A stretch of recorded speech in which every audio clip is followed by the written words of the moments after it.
విధానమే నాశనం అవుతుంది. Okay, right. అమరేంద్ర గారు, ఒక్కసారి వెంకట్ గారితో మాట్లాడదాం. కాంగ్రెస్ నాయకులు సిద్ధంగా ఉన్నారు, ఎందుకంటే వారే సమాధానం చెప్పాలి కాబట్టి దీనికి. ఎస్, వెంకట్ గారు ఎలా చూస్తారండి? కేవలం ఇప్పుడు వెళ్ళినటువంటి ఈ ప్రాజెక్టు మాత్రమే కాదు, గతంలో గుజరాత్కు కేన్స్, తమిళనాడుకు కార్నింగ్ కూడా వెళ్ళిపోయాయంటూ కేటీఆర్ ట్వీట్లో పేర్కొన్నారు. ఒక్కసారి ఆ ట్వీట్ని చదివి వినిపించే ప్రయత్నం చేస్తాను. Canes left to Gujarat, Corning left to Tamil Nadu, now Premier goes to AP. These Congress fellows can't even hold on to the investments that we had already bagged a few years ago. మేము గత అంటే మా పాలనలో మేము ఆ రోజు మాట్లాడి తీసుకొచ్చినటువంటి ప్రాజెక్టులను కూడా నిలుపుకోలేకపోతున్నారు. కేన్స్ కావచ్చు, ఏదైతే గుజరాత్కి వెళ్ళిందో, కార్నింగ్ కావచ్చు, తమిళనాడుకు వెళ్ళింది. ఇప్పుడు ప్రీమియర్ అనేటువంటి ఒక సోలార్ సంస్థ 1700 కోట్ల పెట్టుబడికి సంబంధించి అది కూడా ఆంధ్రప్రదేశ్కు తరలి వెళ్ళిపోయింది. అసలు కాంగ్రెస్ నాయకులు ఏం చేస్తున్నారు? తెలంగాణకు కనీసం పెట్టుబడులు కూడా తెలియకపోతున్నారు అనేటువంటి విమర్శని ఎలా చూస్తారు? ఏం చెప్తారు దీనికి సమాధానం? సార్, ముందుగా మీకు ప్యానల్ పెద్దలకు నమస్కారం సార్. ఈ మధ్య కొంచెం కేటీఆర్ గారు కనపడతలేరు లైమ్లైట్ లోకి, మరి ఏ కారణం చేత కనపడతలేరో తెలియదు కానీ సరే ఇప్పుడు ఈ ట్వీట్ ద్వారా మళ్ళీ కనపడే ప్రయత్నం చేస్తున్నారు. సార్, నేను ఏమంటున్నాను, ఇప్పుడు ఈ కంపెనీస్ అన్ని కొబ్బరికాయ కొట్టి పునాదులు వేసినాయి సార్, లేకపోతే తెచ్చినట్టు ఏమైనా ఆధారాలు ఏమైనా ఉన్నాయా, లేకపోతే కేటీఆర్ గారు వేగంగా చెప్తున్నారా? దాని మీద కొంచెం మనం చర్చ మాట్లాడుకోవాల్సిన అవసరం ఉంది. ఇందాక అన్న కూడా ఏది బీఆర్ఎస్ పార్టీ నాయకుల లెక్క మాట్లాడుతున్నారో తెలియదు, లేకపోతే కేసీఆర్ గారి పిఆర్ఓ లాగా మాట్లాడుతున్నారో తెలుస్తలేదు. సో నేనేమంటున్నా అంటే, అన్న ఒక మాట, సరే మీరు చేయొచ్చు, అసలు చేయలేని మేమేమో వేగంగా చెప్పే ప్రయత్నం చేస్తలేం, కానీ ఒకటైతే స్పష్టం చేసే ప్రయత్నం చేస్తున్నాం. తెలంగాణ రాష్ట్రంలో ఒక ఆర్బిట్రేషన్ సెంటర్ అని వస్తుంది. ఆర్బిట్రేషన్ సెంటర్ ప్రధానమైన నేపథ్యం ఏంటంటే, ఇక్కడున్న లీగల్ డిస్ప్యూట్ని రిజాల్వ్ చేయడం కోసం అని చెప్పి ఏర్పాటు చేయాలని చెప్పి ఇక్కడున్న హైకోర్టు ఒక సజెషన్స్ ఇస్తే గవర్నమెంట్ దాన్ని యాక్షన్ తీసుకునే ప్రయత్నం చేసింది. దాన్ని అహ్మదాబాద్కి బీజేపీ ప్రభుత్వం తీసుకుపోయింది, ఇది బడ్జెట్లో కూడా పెట్టింది. అప్పుడు మీరేం చేసిరన్న, మరి బీఆర్ఎస్ పార్టీగా మరి కొట్లాడి బీజేపీ కేంద్రం మెడలు వంచి ఆర్బిట్రేషన్ సెంటర్ని ఇక్కడ తీసుకొస్తే అయిపోతుంది కదా. సో ఇండస్ట్రీస్కి ప్రధానంగా they are not only depends on the land order అన్న, they are also depends on the civil disputes. Civil disputes నుంచి ఎప్పుడైతే రిజాల్వేషన్ అనేది ప్రాపర్ వేలో వాళ్ళకి వస్తుందో ఆటోమేటిక్గా వాళ్ళు ఏదైనా ఇండస్ట్రీ పెట్టడానికి ప్రధానమైన ఆస్కారం ఉంటుంది. అయితే తెలంగాణ రాష్ట్రం నుంచి, పర్టికులర్గా హైదరాబాద్ నుంచి ఏనాడు గాను ఇంకేనాడైనా సరే ఎవరు బయట వాళ్ళు వచ్చి ఇక్కడ నుంచి ఆర్థిక స్వావలంబన దోచుకున్న సందర్భాలు లేవు. ఎందుకంటే కుతుబ్ షాహీ నుంచి మొదలు పెడితే నిజాం రాజుల వరకు ఈ తెలంగాణ రాష్ట్రం, పర్టికులర్గా హైదరాబాద్ వ్యాపార వాణిజ్యానికి ఒక ప్రధానమైన ఇది. సో చెట్టు పేరు చెప్పుకొని కాయలు అమ్ముకున్నట్టు హైదరాబాద్ నీ పేరు చెప్పుకొని బ్రాండ్ ఇమేజ్ ని మేమే సృష్టించాలని చెప్పి డబ్బాలు కొట్టుకోవడం ఏదైతే ఉందో ఇది రాజనీతికి ఇది రాదు. సో మేమేమంటున్నాం, కేటీఆర్ గారి కృషి ఉండొచ్చు కాక మేము కాదంటే మేము కొట్టి పడేస్తలేం కూడా. కానీ కాంగ్రెస్ పార్టీ మీద ఇప్పుడు మొన్న ఇది 2024లో దావోస్లోకి వెళ్ళి 39,000 కోట్ల వరకు ఎంఓలు తీసుకొని 1,000 కోట్ల వరకు పెట్టుబడుల రూపంలో ఎంఓలు తీసుకొని రాగలిగినాం.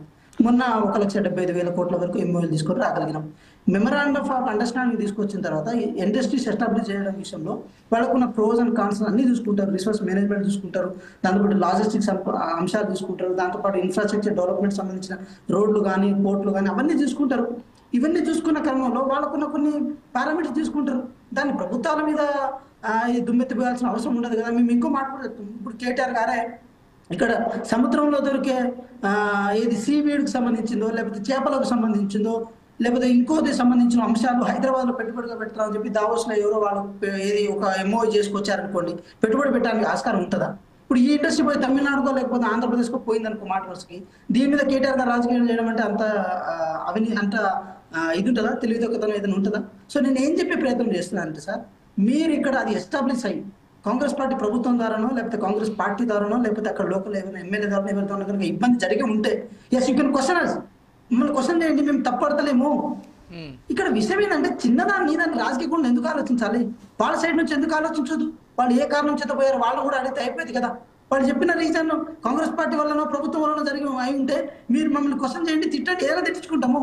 సరే, ఎందుకు మీరు రాజకీయ కోణంలో ఆలోచిస్తున్నారు? కానీ ఒక విషయం వెంకట్ గారు, ఒక విషయం, ఇప్పుడు ఒక సంస్థ తెలంగాణని ఆలోచించలేకపోతే, తెలంగాణని కన్సిడర్ చేసి ఇక్కడికి వద్దామనుకునే తర్వాత విడిపోతున్నప్పుడు మీ ప్రభుత్వం వైపు నుంచి ఇన్ఫ్రాస్ట్రక్చర్ విషయంలో కావచ్చు, లేకపోతే లా అండ్ ఆర్డర్ విషయంలో కావచ్చు, మీరు అంటున్నట్లుగా సివిల్కి సంబంధించినటువంటి కొన్ని న్యాయపరమైనటువంటి చిక్కుల విషయంలో కావచ్చు పరిష్కరించి మీరు ఉండండి, మా రాష్ట్రానికి ఇంత భారీ ఎత్తున పెట్టుబడి పెడితే మేము స్వాగతిస్తాం, మా ప్రభుత్వం తరఫున మేము ఈ ప్రయత్నం చేసి మీరు వెళ్లకుండా చూసుకుంటామని మీ వైపు నుంచి ఏదైనా ప్రయత్నం చేశారా అంటే మీరేం చెప్తారు?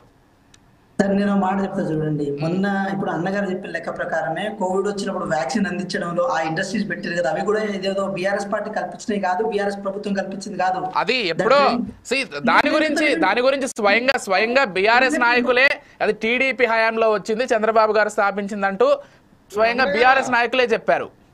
ఇప్పుడు ఇన్ కేసు ఇక్కడ టీడీపీ గవర్నమెంట్ ఉన్నట్టే కాంగ్రెస్ స్థాపించిందని అంటారు, కానీ అది పెద్ద ఇది కాదు. కానీ నేను ఏమంటున్నా అంటే సార్, ఇప్పుడు కాంగ్రెస్ పార్టీ ఇండస్ట్రీస్ స్థాపించడం కానీ ఐటీని స్థాపించడం ఇదేదో మా కొత్తగా చెప్పే ఇదే కాదు సార్. మేమేమంటున్నాం, మా మాట మీరు అర్థం చేసుకోండి. బెంగళూరు కానీ హైదరాబాద్ కానీ ఈ రెండు ప్రాంతాలు పోటీ పడుతున్న ప్రాంతాలు. బెంగళూరులో బీఆర్ఎస్ పార్టీ ఉందా మరి? సో ఇవన్నీ లాజిక్ ఓరియంటేషన్ చాలా పోవచ్చు సార్. ల్యాండ్ ఆర్డర్లా ఇందాక అమరేంద్ర గారు చెప్తున్నట్టు నాకు కూడా కొంచెం హాస్యాస్పదం అనిపించింది. ఎక్కడ ల్యాండ్ ఆర్డర్ మిస్ అయింది సార్? ఎక్కడ ల్యాండ్ ఆర్డర్ మిస్ అయింది? ఎక్కడ ఇబ్బంది అయింది?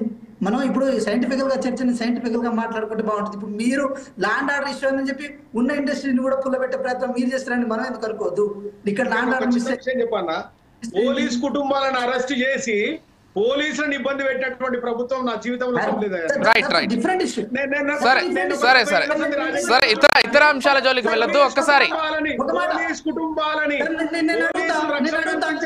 కుటుంబాలకి రక్షణ లేకుండా వాళ్ళ కుటుంబాలని రైట్ అమరేంద్ర గారు అది సంబంధం లేని అంశం. సరే, టాపిక్ డీవియేట్ అవ్వద్దు. ఒక్కసారి ఫణీంద్ర గారితో మాట్లాడదాం. ఫణీంద్ర గారు కూడా సిద్ధంగా ఉన్నారు, బీజేపీ నాయకులు. ఫణీంద్ర గారితో